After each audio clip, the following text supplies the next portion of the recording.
to the Uncrowned Podcast. I'm your host, JB Motivation, here with my co host, Chaz. This is a men's mental health and lifestyle podcast, but we do cover a couple different areas. Um, and every once in a while, especially when we dip into areas that talk about both sides, we always play fair. It's not a one side's right, one side's wrong. We're very neutral, or we try to be very neutral when it comes to certain things, because at the end of the day, if you're wrong, you're wrong. And I wanted to just preface with that because, Chaz, you had a very interesting topic on hand that does kind of touch both sides a little bit here. Why don't you open up, let everyone know what you were kind of telling me about earlier? Hey man. So, funny story. I don't remember what I said to you. What Bro. was the thought?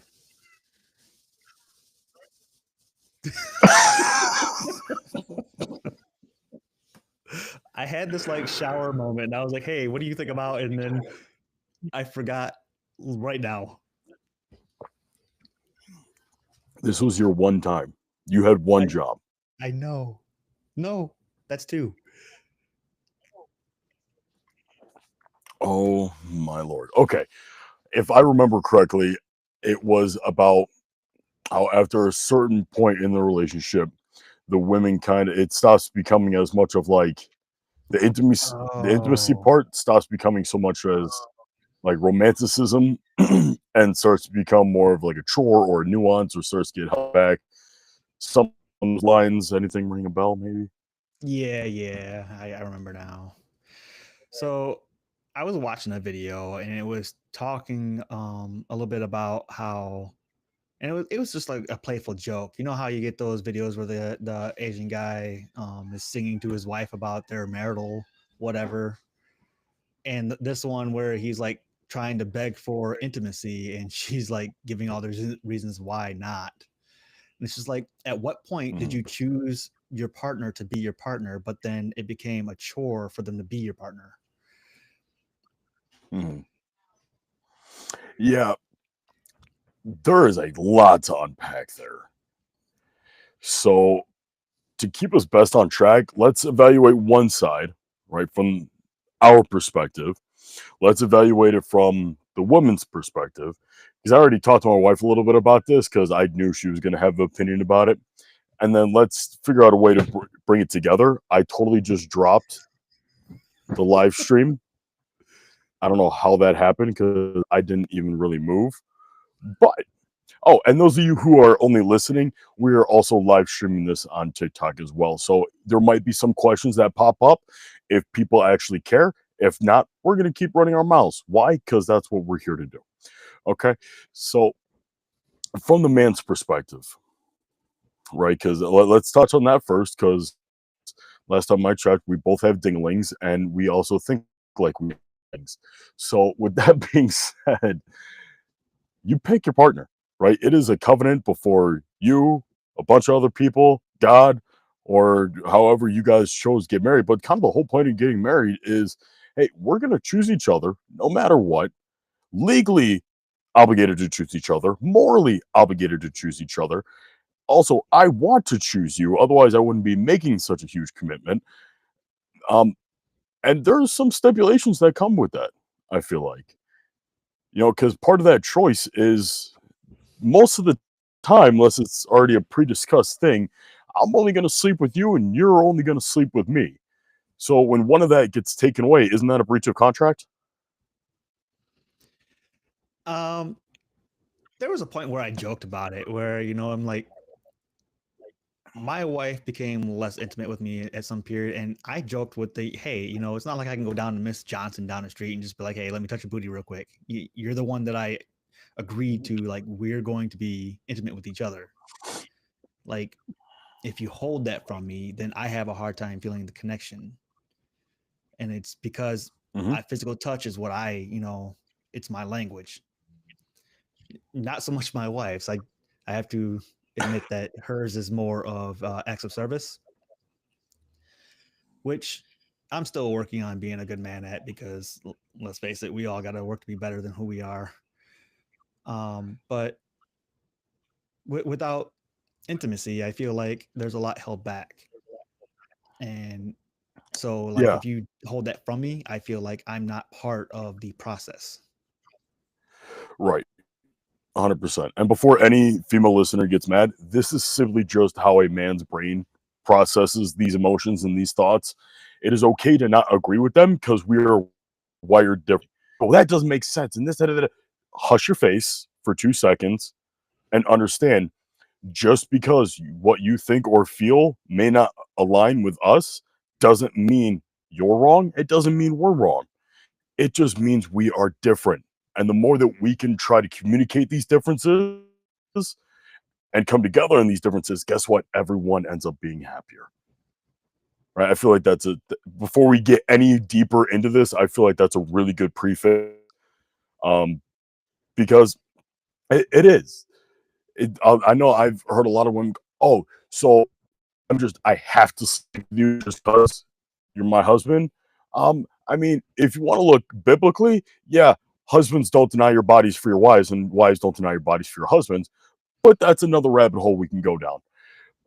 But you have to look at it like this: men and women get connection and validation very differently, right? A lot of men, if not every single one that I've ever met at least, gets that connection and level of intimacy through the act of coitus, fellatio, intercourse, whatever you guys want to call it.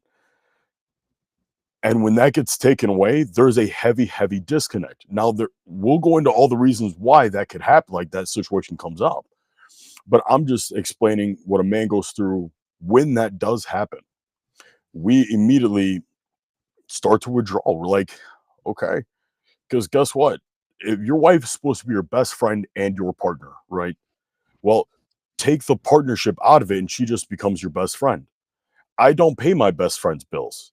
I don't do extra and a beyond and above things with my best friend because I'm not getting anything in return. And my wife, I tried to explain it to my wife, and she's like, well, that's very transactional. And I'm like, have someone live in your house and ask you for a million things every single day, and you get nothing in return. I'm not Jesus Christ.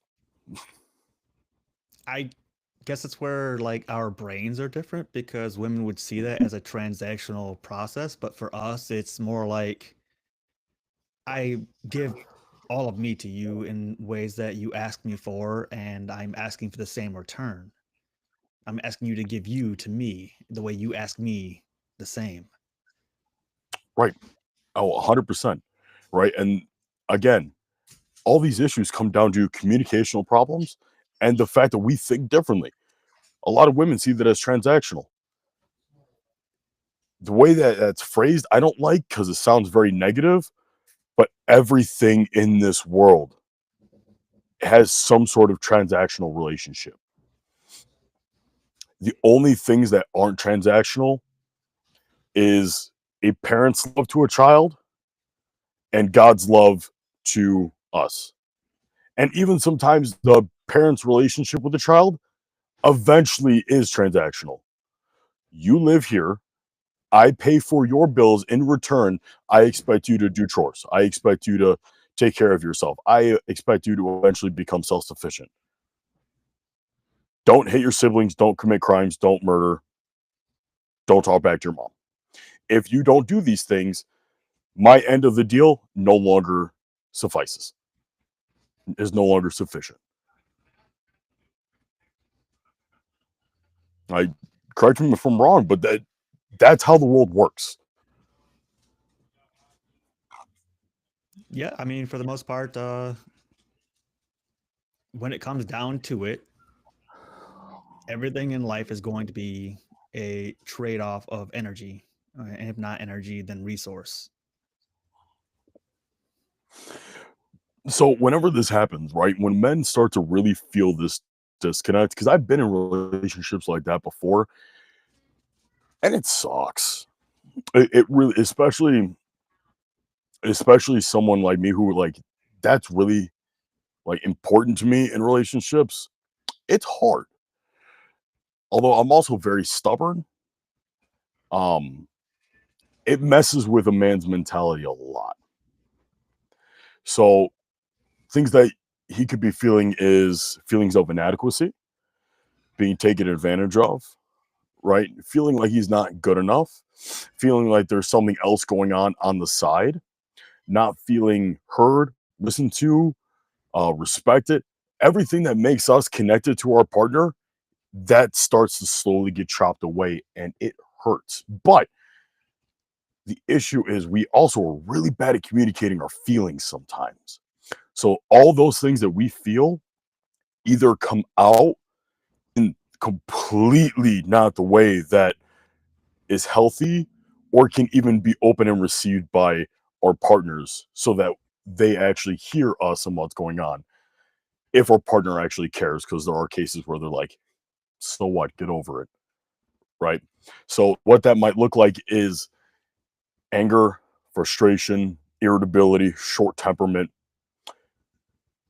Like, there's a reason why after intercourse, you just, whew, you're good, you're relaxed. You got, it's the reason why it's called pent up frustration. You keep that going and going and going. And if he is a healthy, natural testosterone producing male, pardon me, excuse me, he is going to get frustrated. And then that inability to communicate between the both of you is going to lead to some unspoken resentment. And that's going to cause a plethora of other issues along with it. I will say that also another reason why men can shut off is that because you kind of went over a couple reasons there, but another reason why men can shut off is that we can be taught not to respond. Like we can be taught not to go down certain paths in conversation because the way that we will be engaged will be a negative effect on our unity. So Mhm. we will avoid those things that threaten our unity as a couple, as a group. Yeah, I mean, I hate having those kinds of conversations because I don't want to come off as like that's all I want or that's all she's good for or something when that's not the case. If we come together in marriage, right, and we're supposed to be one, if that type of connection makes me feel one with my spouse and that's not happening, I feel like a part of me is also missing. And it doesn't feel good. Important to mention though. Oh, my wife's calling again. Hold on. Awkward. Pause. Hey.